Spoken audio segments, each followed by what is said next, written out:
ഇന്ന് കുറച്ച് കക്കയിറച്ചി കിട്ടിയിട്ടുണ്ടായിരുന്നു കേട്ടോ. അപ്പം കക്കയിറച്ചി ഫ്രൈ ചെയ്യാമെന്ന് വിചാരിച്ച് അതിനകത്തിട്ട് ഇച്ചിരി വെള്ളവും ഉപ്പും മഞ്ഞൾപ്പൊടിയൊക്കെ അങ്ങോട്ട് ഇട്ട് ആദ്യമേ അങ്ങോട്ട് അടച്ച് വെച്ച് അങ്ങോട്ട് വേവിച്ചു കേട്ടോ.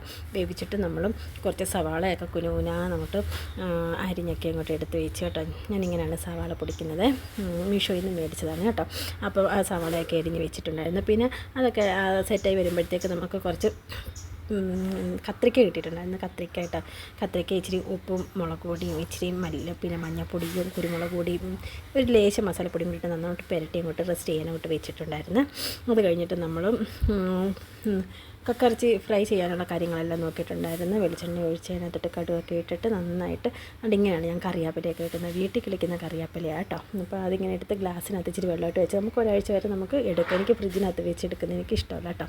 അങ്ങനെ കക്കയിറച്ചി എല്ലാം ഫ്രൈ ചെയ്യാനായിട്ടെല്ലാം ഇൻഗ്രീഡിയൻസ് എല്ലാം എടുത്ത് വെച്ചിട്ടുണ്ടായിരുന്നു കേട്ടോ. അതെല്ലാം ഒരുവിധമെല്ലാം സെറ്റാക്കി നല്ല പിന്നെ അതിൻ്റെ പച്ചമണമൊക്കെ മാറി വന്നപ്പം കക്കയിറച്ചി എടുത്തിട്ട് നന്നായിട്ട് റോസ്റ്റ് ചെയ്ത് അവസാനം നമ്മളൊരു ലേശം പിന്നെ കുരുമുളക് പൊടിയും മസാലപ്പൊടിയൊക്കെ ഇട്ട് നല്ല സൂപ്പർ കക്കയിറച്ചി റോസ്റ്റ് ആയിട്ടുണ്ട് എന്ന് എനിക്ക് തോന്നുന്നു. കക്കയിറച്ചി റോസ്റ്റ് വെച്ചിട്ടുണ്ട് കേട്ടോ. പിന്നെ ഇനി നമ്മളെന്ന് വെച്ചാൽ കത്രിക്ക എടുത്ത് നമ്മൾ ഫ്രൈ ചെയ്യാൻ വെക്കുന്നുണ്ട്. അങ്ങനെ കത്രിക്ക എല്ലാം വാരിയെല്ലാം വെച്ച് കത്രിക്കയൊക്കെ വറുത്ത് മക്കൾക്ക് സ്കൂളിലൊക്കെ കൊണ്ടുപോകുമ്പോൾ ഒരു സൈഡ് ഡിഷായിട്ടൊക്കെ ഞാൻ വെച്ച് കൊടുക്കും. മക്കൾക്കൊക്കെ ഇഷ്ടമാണ്. ഹസ്ബൻഡും എനിക്കൊക്കെ വളരെ ഇഷ്ടമാണ് കേട്ടോ. ഇല്ല മീൻ വറുത്ത് തിന്നുന്നത് പോലെ നമ്മൾ അതിൻ്റെ ഒരു സൈഡായിട്ട് നമ്മൾ കഴിക്കും. പിന്നെന്ന് വെച്ചാൽ ഒരു ഒഴിച്ച് കൂട്ടാൻ വെക്കാമെന്ന് വിചാരിച്ച് തക്കാളിക്കയും മുരിങ്ങക്കയും ഒരു കുഞ്ഞൊരു പച്ചമുളകും കൂടി ഇട്ടിട്ടാണ് ഒഴിച്ച് കൂട്ടാൻ വെച്ചേക്കുന്നത് കേട്ടോ. അതിന് വേണ്ടി കുറേ അരപ്പൊക്കെ എടുത്തിട്ട് തേങ്ങയൊക്കെ എടുത്ത് അരച്ച് വൃത്തിയായിട്ടെല്ലാം നല്ല മഷി പോലെയൊക്കെ അരച്ചിട്ട് നമ്മൾ ഒഴിച്ച് കൂട്ടാനെല്ലാം സെറ്റാക്കി വെച്ചിട്ടുണ്ട്.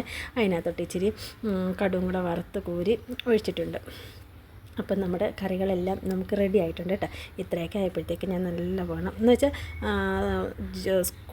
ആശുപത്രിയിൽ പോയി മോനെ കാണിച്ചിട്ട് വന്നിട്ടാണ് ഇത്രയും ജോലി പെട്ടെന്ന് ഒതുക്കിയത്. ഹസ്ബൻഡ് അഥവാ ചോറിന് വന്നാലും എന്ന് വിചാരിച്ചിട്ട് വേഗം. അപ്പോൾ നമ്മുടെ കറികളെല്ലാം സെറ്റായിട്ടുണ്ട് കേട്ടോ. അരിയും വെന്തിട്ടുണ്ടായിരുന്നു പോയിട്ട് വന്നപ്പോഴത്തേക്ക്. പിന്നെ ഒരു നാരങ്ങ വെള്ളമൊക്കെ കുടിച്ചിട്ട് നമ്മളിങ്ങനെ ലാവിഷായിട്ടിരിക്കണം. അപ്പോൾ ഇത്രയുള്ള ടാറ്റ ബൈ സി യു.